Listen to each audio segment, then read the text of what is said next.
Hello, friends, and welcome back to Stories About Entitled People. Let's start our video with a story in which two brothers, Nerd and Jock, have to live in the same room for a while. But before we begin, don't forget to subscribe to our channel if you're new here and turn on notifications so you don't miss a new video every single day. Here we go. IT Nerd owns bully brother. 25 years ago, my older brother and I, after having already moved out of our parents' place, both found ourselves needing to move back in after our relationships with our girlfriends soured. As you can imagine, this wasn't something we wanted, and we were both pretty embarrassed about it. To boot, my brother and I had to share my old bedroom as our younger sister took my brother's bedroom, which was better, and her old bedroom became our father's office. This meant there was only one room to share, and we had no other options. I'm an IT nerd that doesn't do sports or anything physical short of walking. He's a jock who's much larger and stronger than I, plays sports, captain of hockey team at the time, and we have almost nothing in common. In my bedroom, I had a computer that I made from scratch by buying used parts from friends and family I would meet in person or on a BBS, bulletin board system. Yes, I predate the internet. It was my computer. It wasn't great, especially for the 1990s, but it was mine, and I paid for it entirely. It was a bit noisy because it was a tall tower and had a bunch of fans, so while it can get loud, it never bothered me. I can easily sleep with it powered on. My brother would often use my computer for long hours without asking, which was okay for the most part, as I truly didn't mind sharing my computer with my brother. When it came to bedtime, however, my brother would turn off my computer and hit the sack. I'd then turn my computer back on, and he would whine, "Ugh, I'm trying to sleep. Your computer's loud, turn it off." I would reply with something like, "Well, you're always on it. This is the only time I have." He didn't care. As I mentioned before, he's in shape and I'm not, so he would physically bully me into doing whatever he wanted. "Turn it off or I'll beat you up," or something to that effect, which was enough for me to comply, as he was really good at beating me up. This happened many times over many weeks, and I was getting tired of not being able to use my computer when I wanted. I had to come up with an idea to stop him from bogarting my computer. Parents? Yeah, right. They'll side with him. He's a good kid. I'm the a-hole. That won't work. History has shown that I can do no right and he can do no wrong. BIOS password? Yes, easy peasy. Set a password, done. Next day he asked me, "Hey, what's the computer password? Give it to me or I'll beat you up." Well, he now has the BIOS password. That didn't work very well, now did it? Then it came to me. I'm the IT nerd, my brother the jock isn't. I can type just as fast in the dark without looking at the keys as I can in daylight. He's a peek and poke sort of guy, so he depends on seeing the letters and numbers on the keys. I proceed to take apart my keyboard, key by key, took every single key off the keyboard and painted each key and the body of the keyboard flat black. Reassembled the keyboard, so now all you see is black. Next day, "Hey, WTF did you do to the keyboard? It's totally black. I don't know what key's what." Me, my computer, my keyboard. Beating me up won't teach you how to type. He had nothing to say. Couldn't beat me up, couldn't learn how to type. He was defeated. Owned, if you will. My parents still tell the story to my family every once in a while, and it's probably the only time in my life where I was able to outsmart my brother. And our second story. Rush the job, they said. Some time ago, a production station crashed and wasn't properly restarting. I wasn't there that day, but according to a coworker, a supervisor, and a couple of other engineers and production workers, two people made the issue much worse. The coworker connected his laptop to the machine's PLC, industrial control system, and went about trying to determine if it was a programming issue. We were under pressure to meet our production quotas due to a supplier's semi-truck crashing on the highway and production grinding to a halt within a few hours. This caused a major setback for our production before the station crashing incident. Yay for just-in-time inventory system. There was a new engineer who came by and quite literally suggested turning it off and back on. That works for phones, laptops, and to some extent servers, but some production machines are not meant to be power cycled, and if there's no production, you're supposed to keep them at idle. If there's an issue, you can hit cycle stop and then the start button once all the stations indicate they're ready, but you never touch the actual power switch for the PLC unless you really need to take the whole system de-energized in order to ensure safety during maintenance.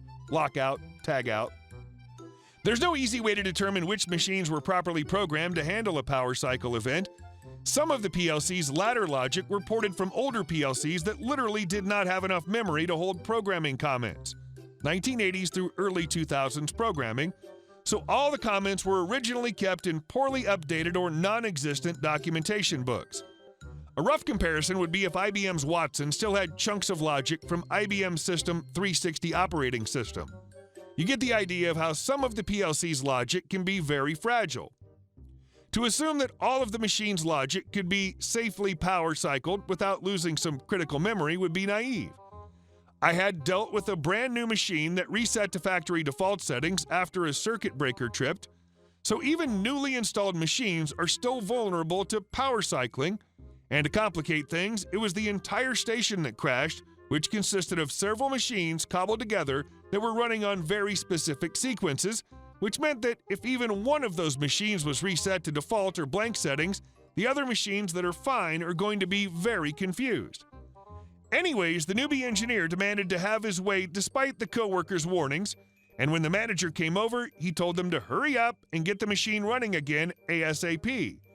The newbie engineer immediately threw the co-worker under the bus by telling the manager that the co-worker was being too slow and that he had a quick solution to fix everything. The manager sided with the newbie engineer.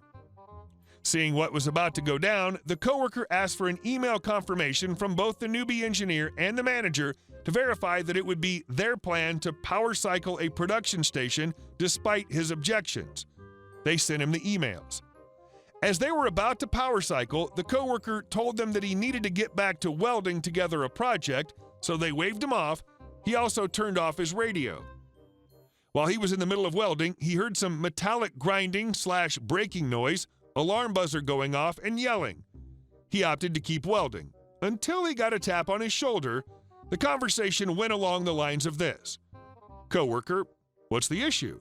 Supervisor, 2 dumb Fs broke the station. It probably went out of sequence. We're trying to identify the broken parts using the machine's documentation books, but some of those machines are from the 1970s. Coworker, yeah, I once looked up the manufacturer of those 1970s machines a while back. It no longer exists. Supervisor, looks like we're going to need to put rush orders for the machine shop if the supply shop doesn't have the parts on hand.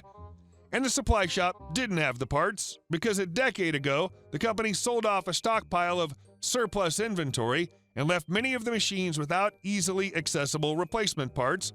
Some of those machines dated from the 1960s and have been constantly upgraded and modified ever since then, such as bolting on 6-axis robotic arms and touchscreen control panels. Coincidentally, that day, the machine shop already had several rush orders. There's the saying of when everything is a priority, nothing is a priority. I don't think the newbie engineer has ever apologized, while the manager has already did and also brought donuts the next day after the power cycling incident. Just another day at a manufacturing workplace. And our next story. Nosy neighbors when I try to sleep.